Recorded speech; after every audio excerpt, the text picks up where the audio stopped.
Do you remember when I came back from South America and I said, hey, honey, let's go travel full time?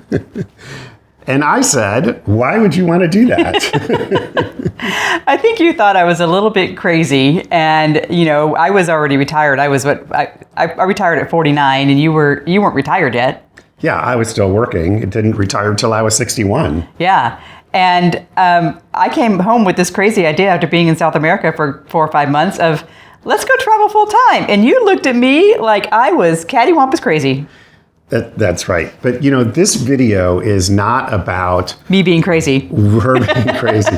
It's not about what led up to our decision of why we decided to travel full time. It's just about why are we traveling full time? And Yeah. what is it about traveling full time that appeals to us? And so just a little bit of background. So we've been traveling now for over 3 years. And like Chris said, she retired before I did. I retired when I was 61. I consider that early retired. Well, I was definitely early retired. You're like, you're cheating retired. To early retired. I think so. I know a lot of people, that are much older than that want to retire. So we talk to a lot of nomads and people that want to be full-time travelers, and we talk about why are we doing this. So we thought we'd do a little bit of video about why we travel full-time, and maybe it'll inspire you to come up with the additional reasons why you should travel full-time too. Yeah. So number one, why we decided we wanted to have some adventures and some travels. I mean, we didn't want to sit at a golf course and play golf all the time, or I don't know, some typical move to Florida and buy a boat. We really wanted to go have some adventures and really work on our bucket list. Yeah. So if you call it, adventure, excitement, exploring the world, we do use the term bucket list sometimes because it's a very common term. I don't like the term bucket list because it sounds so fatal. I like it does sound adventure fatal. list. Adventure list. Adventure list. But it's still a bucket list, no matter whatever you want to call it. It's all the things we want to do before we croak. Yeah. But for me, here's a little bit of reality is that my mother passed away when she was 53 years old. Aww. And 53, I'm 64 now. 53 is young. I didn't think it was young at the time. But it's young. And so the idea of just getting out and exploring and seeing and doing the things that you always wanted to do. And give you an example about, seeing the pyramids in Egypt.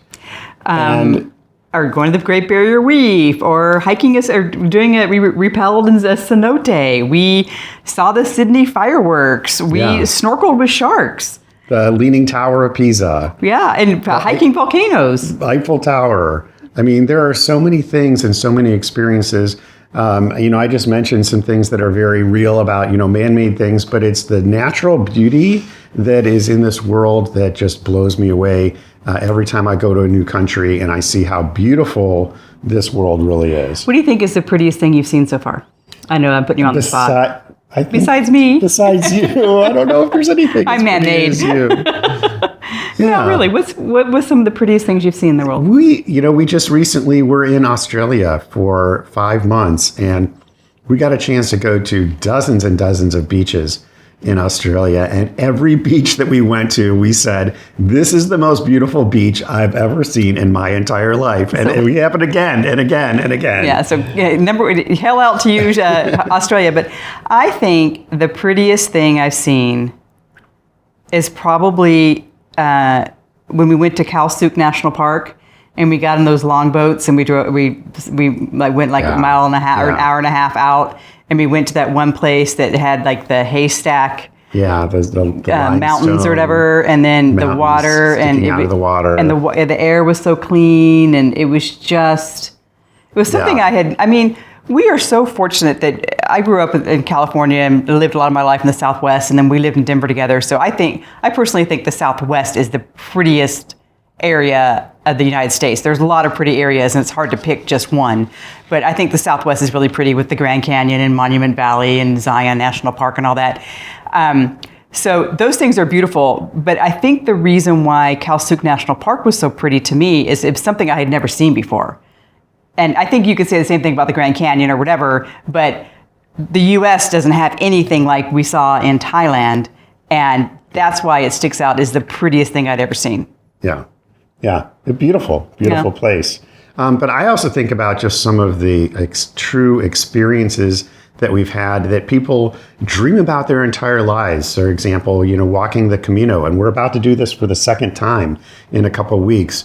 But not only have we walked the Camino de Santiago in Spain, but we also walked the Japanese version. Yeah, the Komodo of the Camino, which gives us dual pilgrimage. Mm-hmm. Again, it's amazing. But it's the kind of experiences that just are building just a rich and incredible life. But even like simple things that are things that are on everybody's list, seeing the pyramids and seeing the Eiffel Tower and seeing Big Ben and all of these man-made things that you just mentioned. Right. It's a bucket list, and we can do it. Yeah.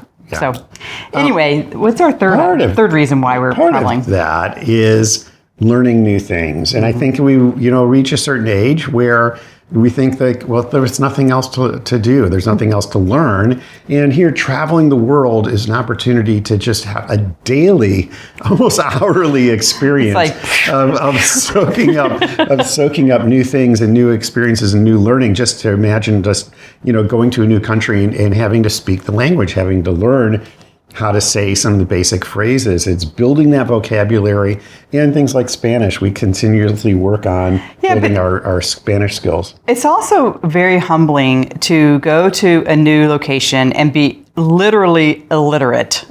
Literally illiterate. There's two words together. There's an oxymoron. I mean, you see you see a bunch of letters, you see a bunch of signs.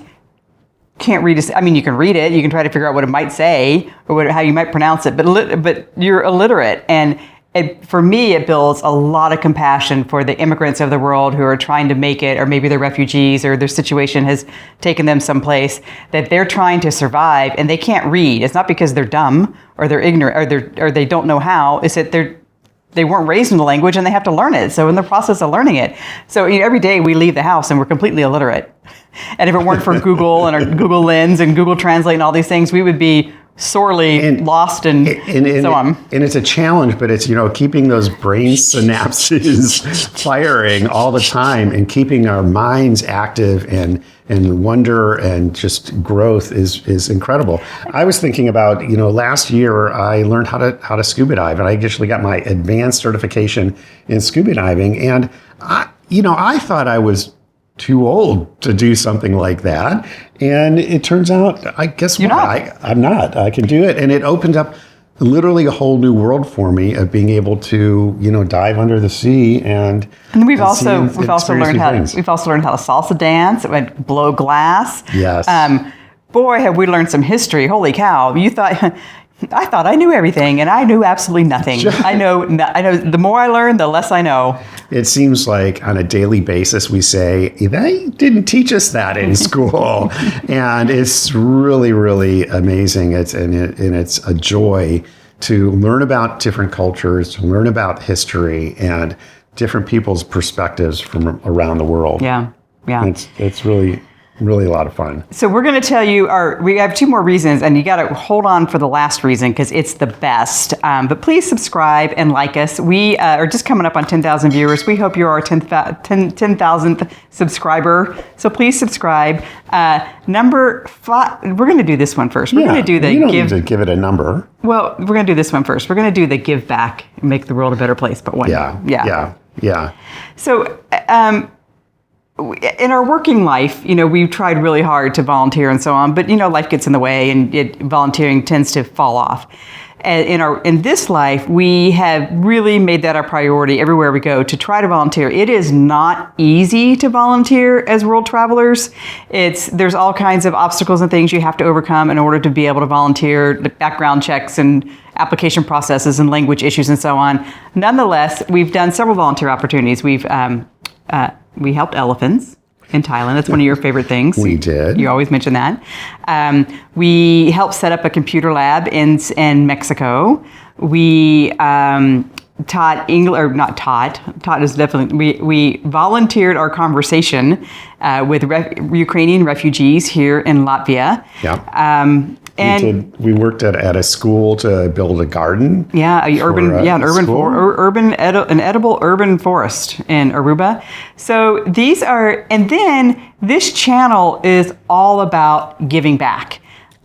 We feel that this channel helps build connections, and those connections then become friendships or interactions, and then those friendships and interactions help improve the world. Steve likes the story about when we went to Moscow. We were in Moscow in 2014, and we did a walking tour with a student from Moscow State University, and we were in Moscow, and she took us all around the neighborhoods around the Kremlin. It was a fantastic tour. And at the end of the tour, we go to pay her, and she's like, no, I can't take your money. And I was like, why? You gave us a service. We really appreciate it. It was very entertaining. We owe you for your time. She says, no, I'm doing this so that we build a relationship and we build a friendship, because friends don't bomb each other. Yeah. And that was really chilling. Yeah. Actually. And I think about that. I think about that conversation as we, venture throughout the world, and we're making connections, we're making friends wherever we go. And it inspires me to keep going and keep seeing different parts of the world and keep exploring different cultures. Because I do believe that we are making a difference. I know it's kind of strange. You tell us if we're making a difference in your life. Please let us know. Like, write something in the comments about how we're making a difference in your life. Because sometimes we feel like we're in a vacuum just shooting YouTube videos, and we really want to hear from you. Are we making a difference for you? How have we made a difference for you?